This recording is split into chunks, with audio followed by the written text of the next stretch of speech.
Hello everyone. For today's video, I thought I would do a page flipping video. And this seems to be the perfect book to do that with. I got this a few weeks ago, and I'm very excited about it, so I thought I would share it with you guys. This is a book that catalogs the type specimen books that Emigre fonts put out between 1986 and 2016. A type specimen book is a book that helps designers and typesetters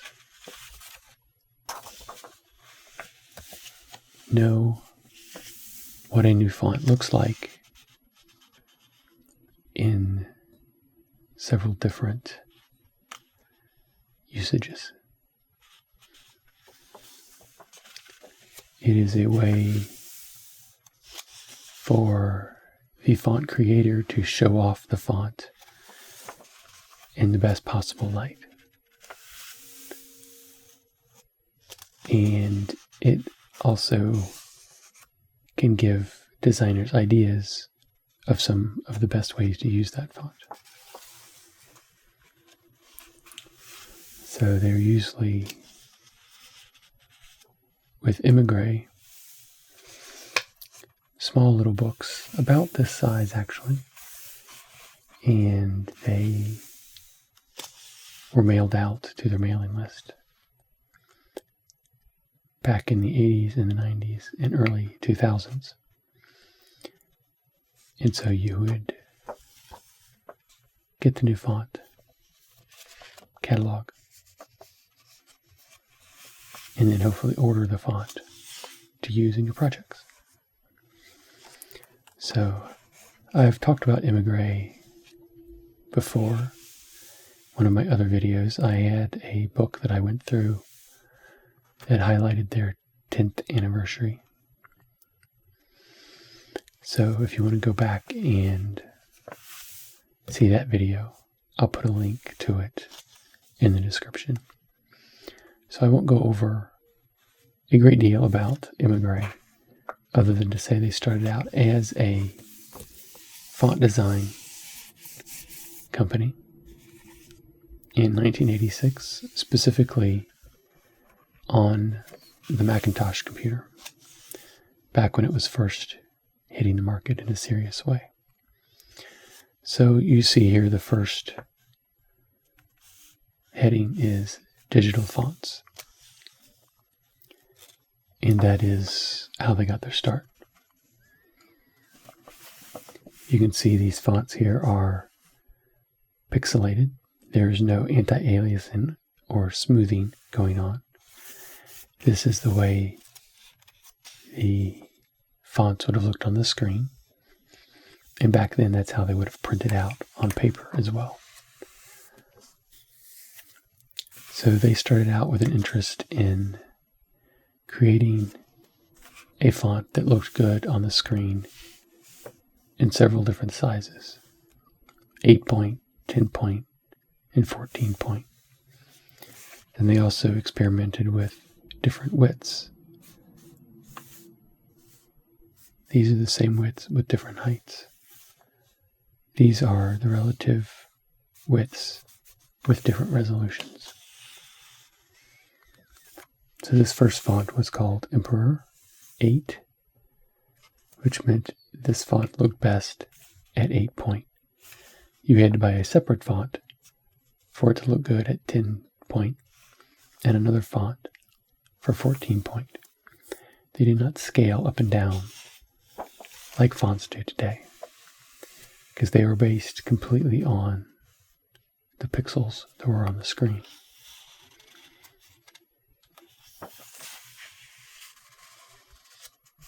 So here we have their font that was called Emigre 14. It was a serif font. And they talk about how once laser printers came about, the ability to have a smooth font and not a jagged font was available.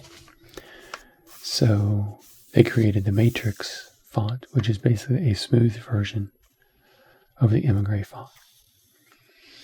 So it would look jagged on the screen, but it would print out smoothly.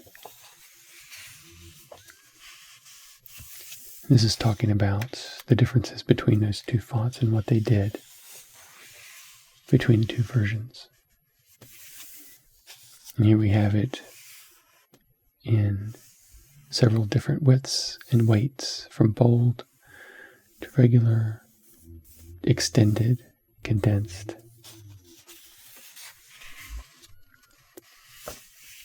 And we have another font of theirs called Variex, which has a very geometric look to it. And the thin, regular, and bold variations were related to each other through the increasing of the lines. So now we have a very different type of font called Whirligig, which is not a font in the traditional sense as far as being read, but it uses the slots where normally you would have letters. It puts in these swirling patterns.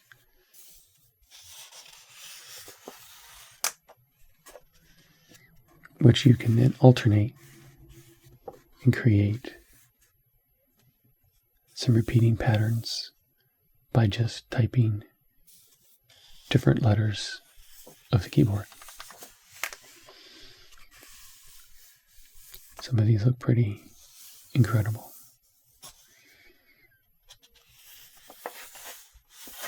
I really like this one. It's very swirly.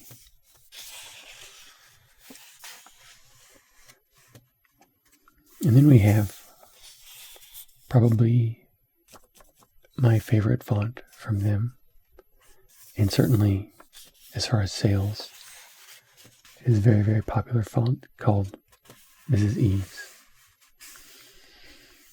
It has a very loose setting on the page.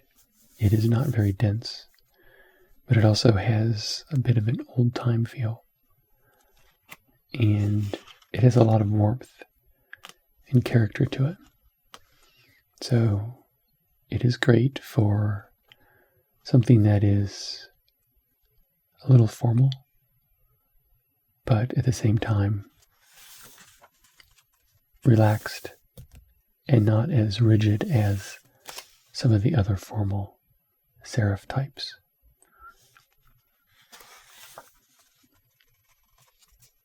You can see it sets very well in large sections on the page.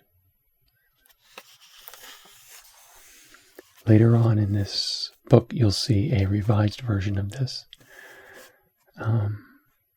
which, while it is a little bit more tightly spaced and a little bit more technically correct, I think it loses some of the character of this font. So, in typical type specimen format, you can see how the font will look on the page when used to set regular type.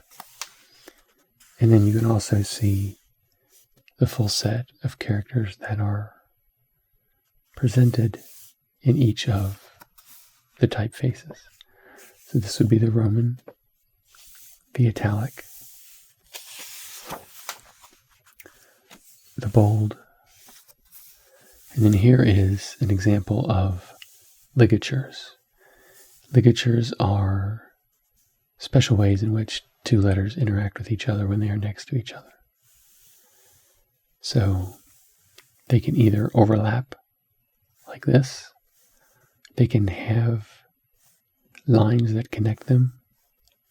Here the dot of the I is connected to the top of the P. We have the G here and the Y coming around, completing each other. So it offers some visual differences, especially when they're used here and there throughout the text to really give some visual interest to the page. And here we have another pattern font. This is called Hypnopedia.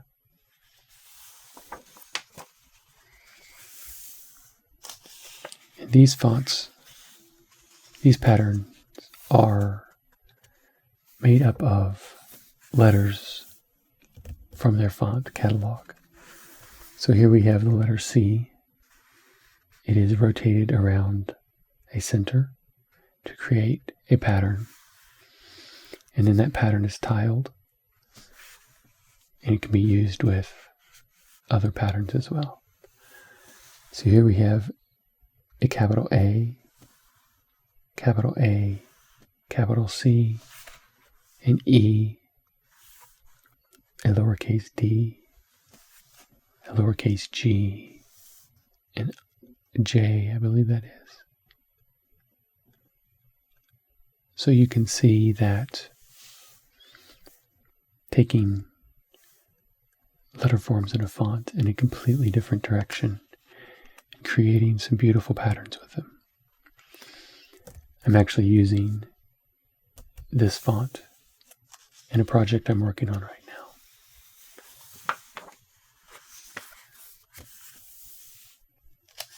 It creates a great repeating pattern that you can use to add some texture, some visual interest to your pages. So here's some examples of the font being printed in several different colors, several different patterns.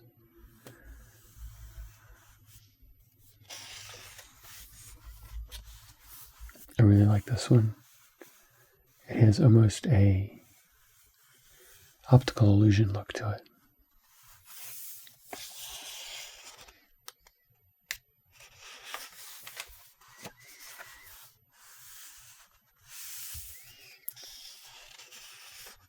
These can be great inspirations for designs, taking you in directions you may not have gone to before. So here we have the font called Monospace, which means a monospaced font that has every letter taking up the exact same amount of width so that it sets a very even rhythm. The skinny letters like the I take up the same width as the fatter letters like W or M.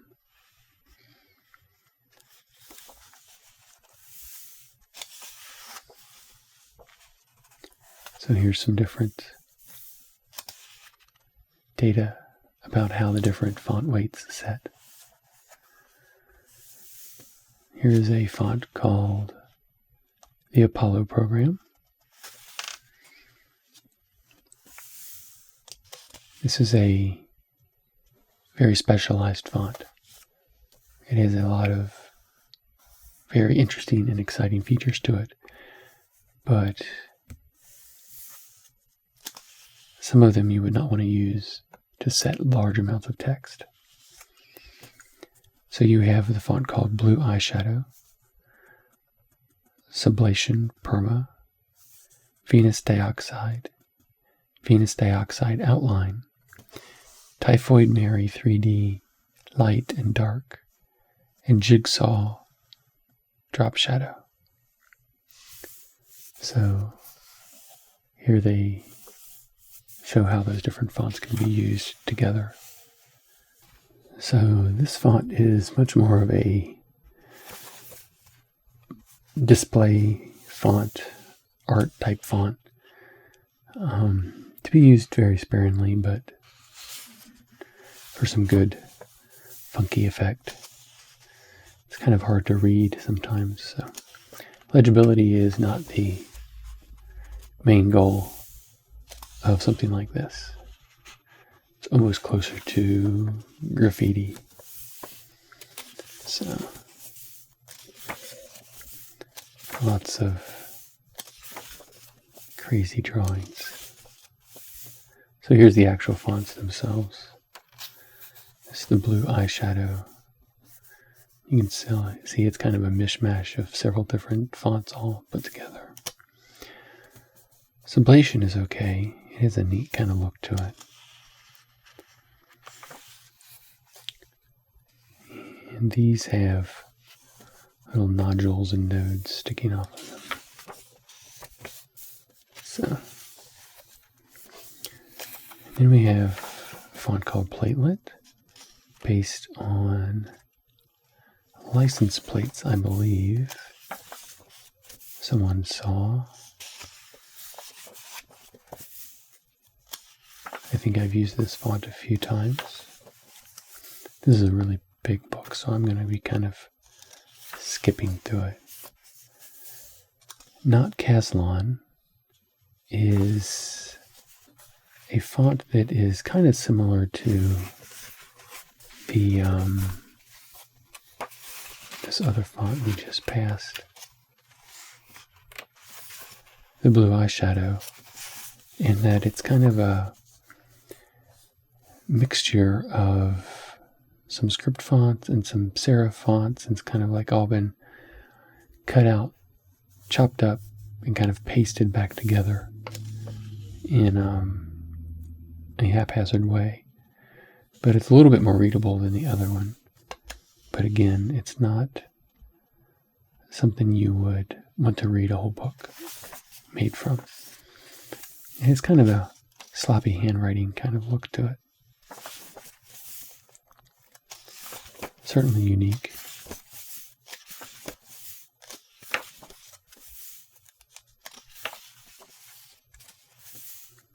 Dalliance is another beautiful font that I am currently using in a project of mine.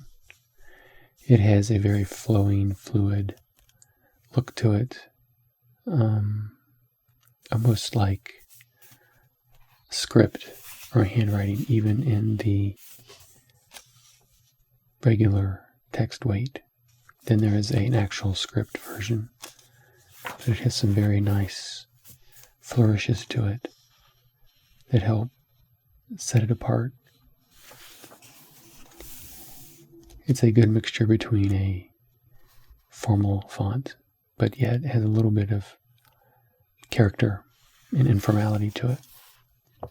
It's not what you would typically expect. And I'm using it to great effect in one of my current projects. There's some really good flowing lines to it.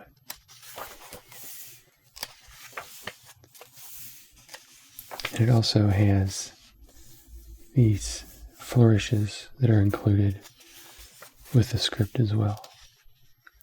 And then here's kind of talking about how it was put together, how you can use the flourishes together with the letters. Here we have Needy Sands.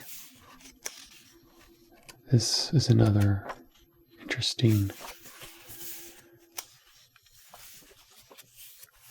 type specimen book. It's very artsy. Fairplex is a nice, big, solid, chunky font that has these kind of chiseled serifs to it. It's not really an Egyptian or slab. It's kind of a mixture between those two. It talks about how they changed the proportions of the letter based on the weight.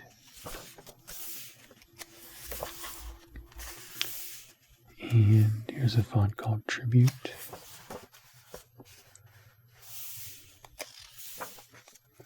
It's a very standard serif font, but it looks really good at small sizes. That's important for some fonts. Gives you some flexibility. Even down to this size, it looks good.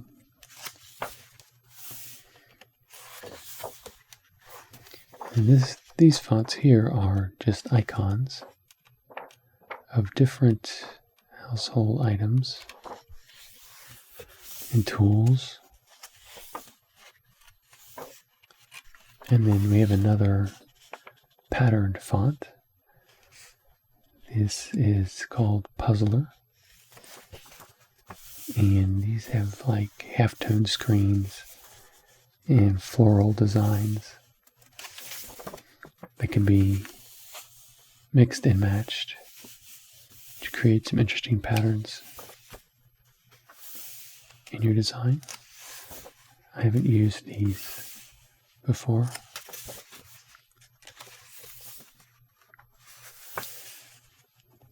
Vista Sans. I like the way these letters are put together. This is the lowercase a is the soul of Vista. So this is kind of where they started, the designer did, and created the rest of the font from there.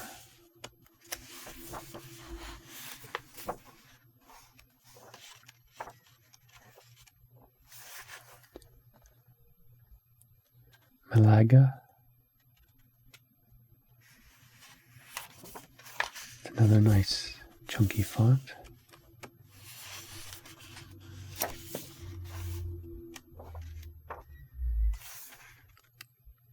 That's what it looks like in different sizes. Additions to the Vista font. This is the Mrs. Eves XL. This is where they kind of took Mrs. Eves and refined it, changed how it sat on the page while retaining some of the character of Mrs. Eves.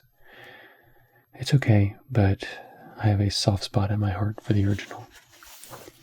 I think this is a little more generic, but that's what some people were asking for, so they gave the font some consistency. What else do we have here? This is a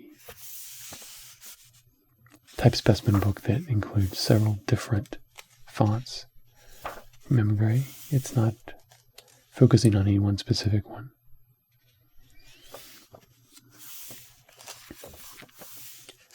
This is a kind of a small book, pamphlet about this person's journey to different battlegrounds in California and taking pictures of where they are and what they look like now and giving you kind of a brief summary of the battle. Each one has this like plate that talks about the location and the name of the battle. I think this is a nice little way in which several different types of fonts, and you have the patterns in the background, come together to make one design. So this type specimen book is kind of Emigre showing all the different types of things you can do all in one place using several different fonts. I think they do a pretty good job of it.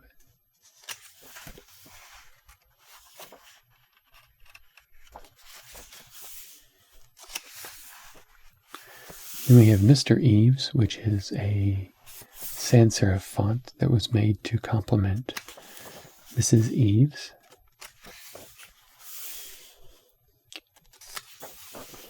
has a nice look to it. I've never used it before, but it's a nice one. I always like it when font makers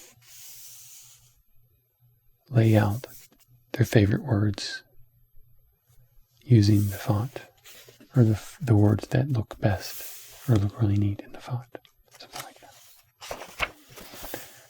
It's a typeface called Alda. One called Base.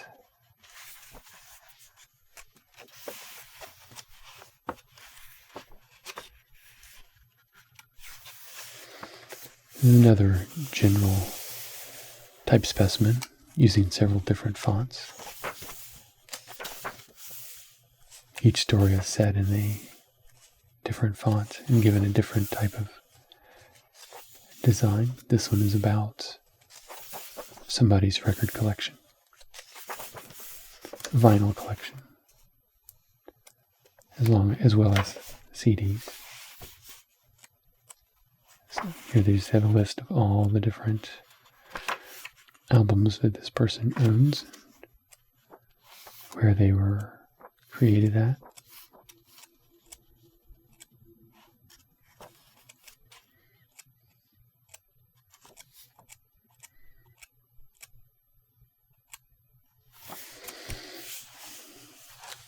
Here's a font called Program. I actually own this type specimen book. I like the bright mixture of colors. The magenta, the cyan, and the yellow, mixing for purple and green and kind of a darker brown.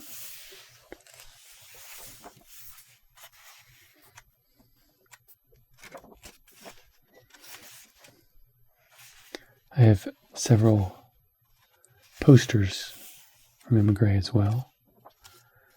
I'm getting ready to have some of them framed so I can put them up on my wall.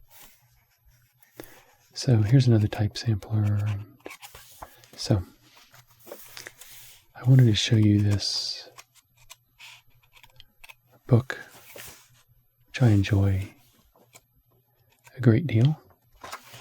This doesn't even list all of the fonts that Emigre has available.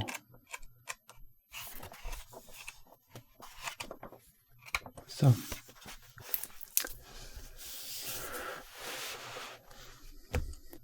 this is a very cool book. It's from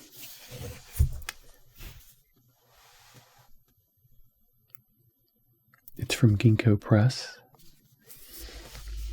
And you can find it online and purchase it there. I don't know if it's in bookstores. But while I was planning on doing this video and showing you this book, I was at a used bookstore where they sell used books, used CDs, DVDs, stuff like that. I found a perfect example of design work using not only some Emigre fonts, but kind of the Emigre design aesthetic of the mid-90s. This is a 4 CD collection of the music of Marvin Gaye. I've never really listened to Marvin Gaye music, but now I think I'm going to. But the reason I picked this up is because of the design features that embody the design aesthetic of the mid-1990s. This was done in 94, 95. So part of that aesthetic is not being afraid to overlap lines of type, running lines of type very close to each other, changing the directions in which the type is laid out. If you look at early Wired magazines, you'll also see this type of aesthetic very heavily used.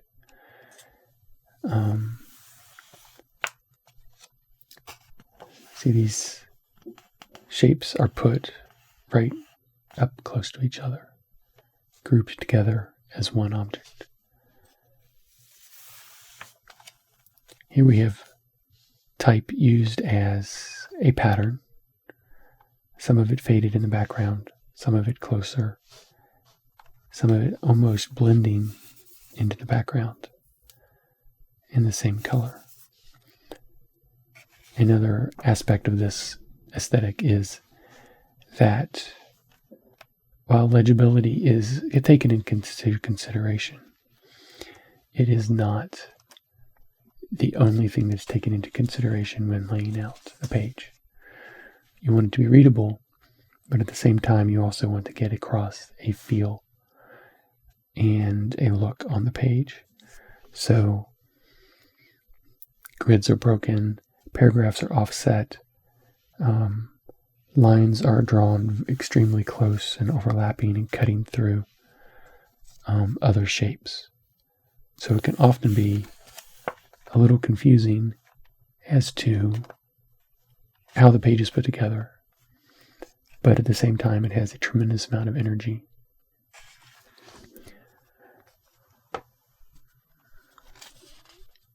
And you can see here that several Emigre fonts are actually used in this piece.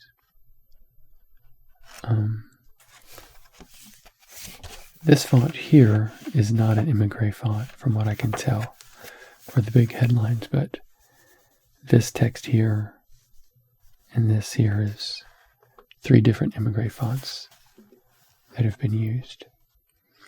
So we have a big pattern in the background. We have Stevie Wonder, but even though the font is big, it is receding into the background and the text is placed over top of it. So this is a style that has caused a lot of controversy when it first started being used. There are people who actually hated it tremendously.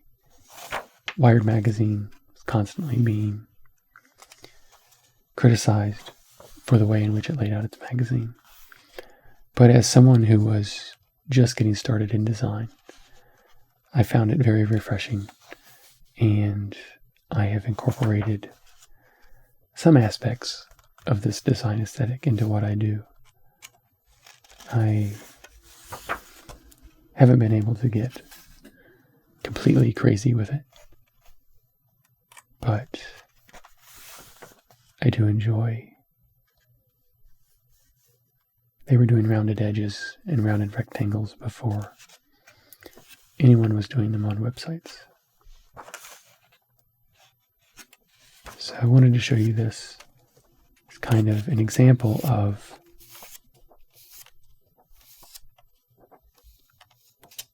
the beginning of an idea, which starts with the person who is creating the font, sending it out into the world, and giving designers ideas of how it can be used, all the way through to a final product that embodies a very strong design sensibility and holds together as a complete design piece. So I'm looking forward to introducing myself to the music of Marvin Gaye. But above that, I now have a beautiful specimen of design from the mid-90s. So I hope you've enjoyed this. I hope you enjoyed the sounds of the paper and flipping the pages and me talking. Please subscribe to my channel and give this video a thumbs up if you liked it. I'll see you guys later. Bye.